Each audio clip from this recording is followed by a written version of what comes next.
Buenas tardes, ingeniera. Este sería el infovideo número 5 de ley de Ohm en circuitos de serie y paralelo. Como primer punto se nos pide deducir la fórmula de cálculo de resistencias equivalentes, lo que nos da un total de 1800 ohmios. Después, con las lecturas que hicimos en las prácticas, se nos pide sacar el valor de resistencia equivalente con los valores de la práctica usando la fórmula que es igual a resistencia equivalente igual a voltaje total sobre corriente total, lo que nos dio un total de 1909,61 ohmios, lo que es un error de 100 ohmios que bueno es considerable, pero no es bastante. Entonces más o menos nos salió lo mismo. Entonces es un error que hay al momento de hacer el cálculo, pero en la vida real vemos que esta resistencia es un poco más alta, pero no creo que afecte mucho a la hora de sacar los demás valores.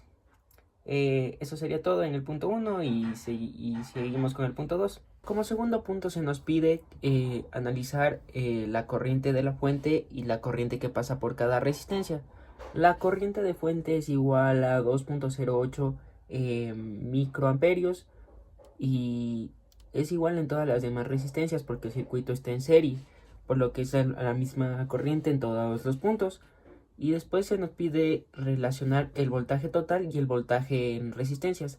Aquí se cumple la segunda ley de Kirchhoff, que dice que todos los voltajes en una malla cerrada son iguales a cero, ya que el voltaje en 1500 es igual a 3,325 y el voltaje en 300 ohmios es igual a 0,647, lo que nos da un total de 4, por lo que aquí se resta el voltaje total menos el otro voltaje, lo que nos da un total de 0, ya que estas son las caídas de tensiones.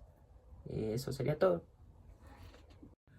Bueno, estimada profesora, en el día de hoy le voy a presentar el circuito en paralelo y cómo de esta manera afecta cada resistencia a la corriente o al voltaje dada su conexión. Entonces, bueno, primeramente en esta ocasión en el circuito utilizamos dos resistencias, una de 1.5 kilo ohmios o 1500 ohmios y la otra de 300 ohmios. Bueno, en el circuito en paralelo, como tal, la corriente sí va a variar, dado que tenemos una corriente inicial que se va a dividir a dos partes, la cual una va a ir hacia la corriente, hacia la resistencia de 300 ohmios y otra hacia la de 1500. Entonces, primeramente, haciendo los cálculos, primeramente buscamos una resistencia equivalente total o una resistencia total, teniendo en cuenta de que las dos resistencias están conectadas en paralelo, la cual se utiliza una fórmula sencilla de que ambos multiplicados sobre la sumatoria de ambas nos daba igual, que era una resistencia total de 250 ohmios, la cual se utilizó para poder calcular la corriente total, dado que la resistencia equivalente es igual al voltaje total sobre la corriente total. Entonces aquí ya teniendo en cuenta de que nosotros tenemos el voltaje total, porque fue lo que nos dio o lo que dimos a través de la fuente, entonces nos sale que el voltaje que utilizamos en esta ocasión fue de 2 voltios, de 4 voltios y de 6 voltios. Entonces, primeramente con el de 2 voltios nos daba que la corriente como tal era de 8000 amperios. A medida que nosotros aumentábamos el voltaje, la corriente también iba a aumentar, dado que ambas son proporcionalmente equivalentes. Entonces, si una crece, la otra también crece. A la final, no tuvimos tres amperajes, una de 8 miliamperios, otra de 0.016 amperios y la otra de 0.024. Entonces cabe recalcar que sí aumenta como tal. El factor aumenta progresivamente de 2 en 2, tal vez hasta los al voltaje de 4 voltios.